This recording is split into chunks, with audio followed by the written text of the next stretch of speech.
Hi everyone, it's Tracy Learn. And Satoshi Nakamoto's brother. And how are you?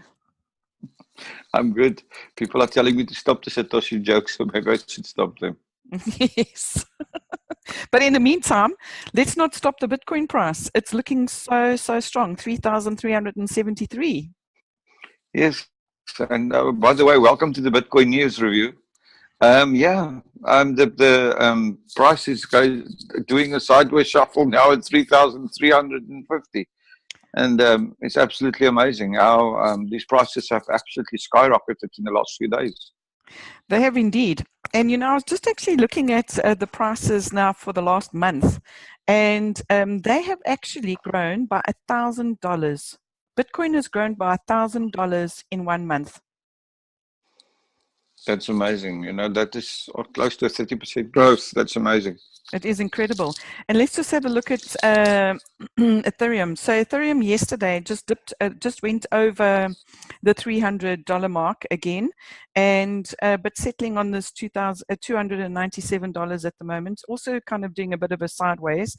But then to consider that also a month ago it was $200 and now it's up to $97. I think the thing with Ethereum, it's very strong, and also the developing community still keeps embracing Ethereum. There's so much development happening on the Ethereum blockchain, so it's going to be a very interesting space to watch in the next few months. And here we are on our Facebook page, and just taking a look at the news and, what's actually driving these prices. So, if you haven't liked our Facebook page yet, please go and do so. Loads of stories on there. And the first one is also a bit of a scary one. There's a whole lot of information. It says that 25% of British banks of information, client data, is sold on the dark web, and obviously for Bitcoin.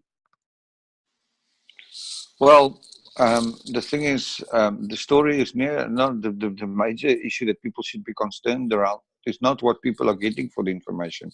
It's the fact that this information is being stolen and being sold. Yes. And the question is, how are the banks going to protect clients' data better? This is the main issue.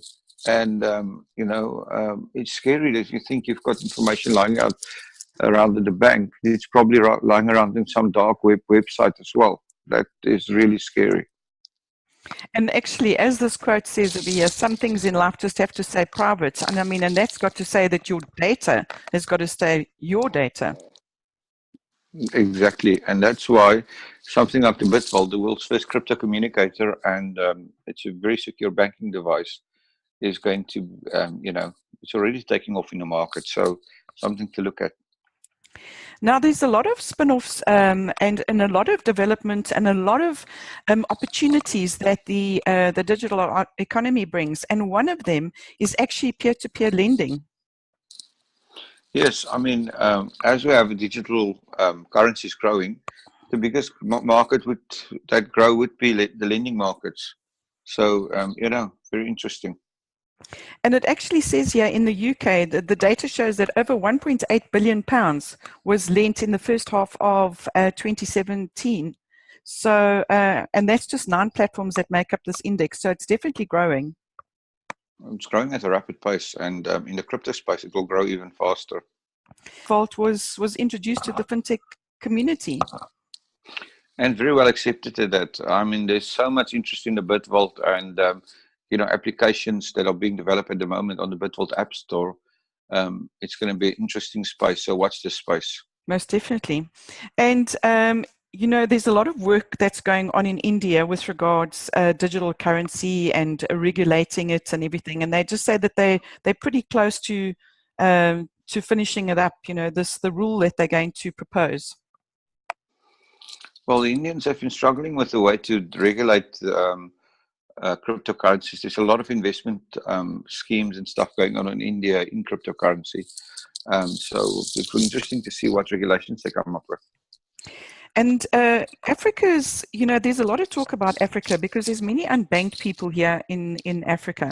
And this is a company called Belfrix, and they are starting a rollout of Bitcoin exchanges. And the country that they are starting with is Kenya, because Kenya has actually been quite, certainly in terms of adoption of Bitcoin, pretty high.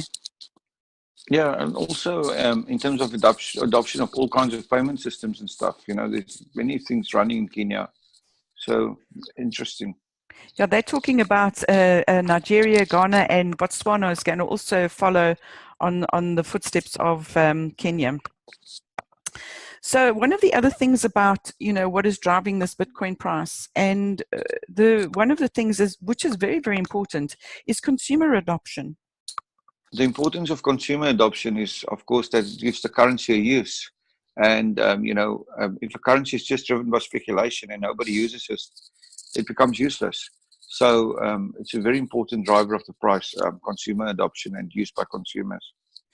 And of course, leading on that story is what Ukraine is doing at the moment. They're planning to install about 150 Bitcoin ATMs and actually 30 by the end of August. So that's quite a bullish move here. Oh, absolutely. And, it's interesting that, everybody's forging ahead with something, right? There's something going on in every country almost. Yes, there is. And of course, Ethereum is still ripping it up. And I think that we're going to get lots more news on Ethereum and what's going on. But certainly ICOs are still being, there's many ICOs that are actually happening at the moment, which a lot of them are built on that Ethereum platform. That's right. It's important, like we said, there's still a lot of adoption on Ethereum from a developer's point of view. And of course, from people listing ICOs, yes. And here's some big news again. And it also just proves the point that Coinbase is not stopping, and Coinbase is definitely making lots of partnerships. And now they've just partnered with Fidelity Labs, and they're tracking in traditional investor portfolios. Yes, a very interesting, a partnership there, and something to follow. Most definitely. And besides embracing the new economy, you kind of need to know what the differences are between Bitcoin and Ethereum. So still loads of people just think that cryptocurrency is cryptocurrency, but it's not really, because there's just so many different uses. And certain cryptos have got different uses, others don't have any at all. So important to understand the differences. Absolutely. And here's another one on, this is about securing education data. And this is Sony and IBM are working together to secure and share student records. Well, student records are something that's a prime target for, we just read about people selling your bank records on the dark web. So people's academic records and student records are just such a prime target for hacking as well. So it's good that they're working together to start protecting that. Just talking about protection, Big Brother, and in fact, I think you've said it before, Big Brother and his brother and sister, mother and father are all stalking us. We need some privacy in our lives. We need some privacy in our lives, and that's an interesting little quote there. Big Brother is stalking you. So. And in actual fact, there's a link to join a community called the EOT community. So if you're interested in encryption of things, go and have a look at that. And here's another interesting move, also a token, but just the other day, BTCE was shut down by the FBI. And now they're saying that they're going to repay 45% of account balances to people, who lost their cryptocurrency, and now they're going to have this BTE token. It's very interesting. They're fighting back. I'm not sure why they were shut down by the FBI. Their websites were taken over and stuff like that. But they're fighting back, and they're coming up with a plan to repay investors, which is always a good thing. Yes. And they're basically following the same model that Bitfinex did to repay people. So that's quite interesting. And actually, that was quite a good success story with Bitfinex. I mean, they managed to pay everybody back. And yes. Bitcoin principle number 7, practicality. Yes. So Another interesting happening here. And yeah, I mean, all these things you can read in that manifesto, and that manifesto is free. So you should go there, get yourself an education by reading this.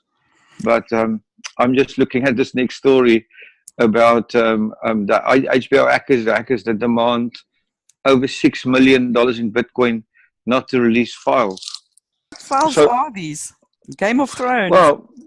well, what they've done is they've actually hacked into the HBO mainframe or web, or I don't know how they managed to get this information, and shows of or programs that have not been aired yet, or episodes of shows like you said, Game of Thrones, that haven't been aired yet, are now they're threatening to share these episodes to the public if they're not being paid a ransom.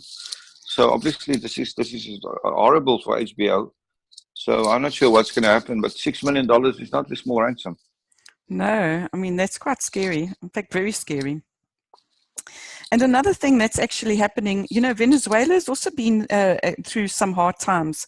And I mean, they went into hyperinflation last year. And I think in November, the currency dropped something like 45%. And now, there's been a lot of talk about them doing Bitcoin mining and all that type of stuff. And exactly, it's just saying starving Venezuelans turn to Bitcoin mining in desperation. Well, this is a way for them to earn income, right? And good for them to try something. I'm not sure how the government's going to feel about it, but that's what they're doing. Well, the government has been cracking down on some of the mines there, so it's quite hectic. That's a apt quote for the Venezuelans, the one that says that tough times never last, but tough people do. So to the people of Venezuela, just stick with it. Yes, just stick with it. And, of course, there's always speculation regarding the price. And here is an article about saying that it's definitely, well, it's most likely to increase to $5,000 post the SegWit activation, which actually happened this week. Yes, and seem to have happened without the hitch. And, everything at the moment is pointing to a higher Bitcoin price. And there's a lot of analysts coming out predicting exactly that. And here's an article from Bloomberg, and they're just talking about Goldman Sachs Group, and they're saying that they are telling their big money clients about Bitcoin because you just cannot ignore it anymore. It's amazing how we've come full circle. Now we've got one of the biggest, or the biggest investment bank in the world, Goldman Sachs, actually, bringing out research reports on Bitcoin. These are people that 2 or 3 years ago said that Bitcoin is not going to last. Yes, and that it's a scam. But this is why this next article is about mainstream media and how it can also influence the Bitcoin price and the adoption of it, and it's actually quite important because now there's Bloomberg, CNBC, all these big news outlets that are talking about Bitcoin now because you cannot ignore it. Steam ahead, SegWit 2 times to reaffirm Bitcoin hard fork plan, and this is about they're saying to increase the block size in about 3 months' time. Yes, and we might, I read that we might have a third Bitcoin currency. And now this first one went so well, there's 2 coins now, and the second one, Bitcoin Cash, also has some value. So people are saying, bring on the forks, because every time they make a new coin, it's more value being added. I don't think that's going to last forever, though. No. And, this is just talking about the death of the Bitcoin wallet. It's really just to say that, online wallets are really, really high risk. And that's one of the first things you need to do when you get involved with Bitcoin. Don't just understand that you can't keep your Bitcoin in a hot wallet on an online exchange.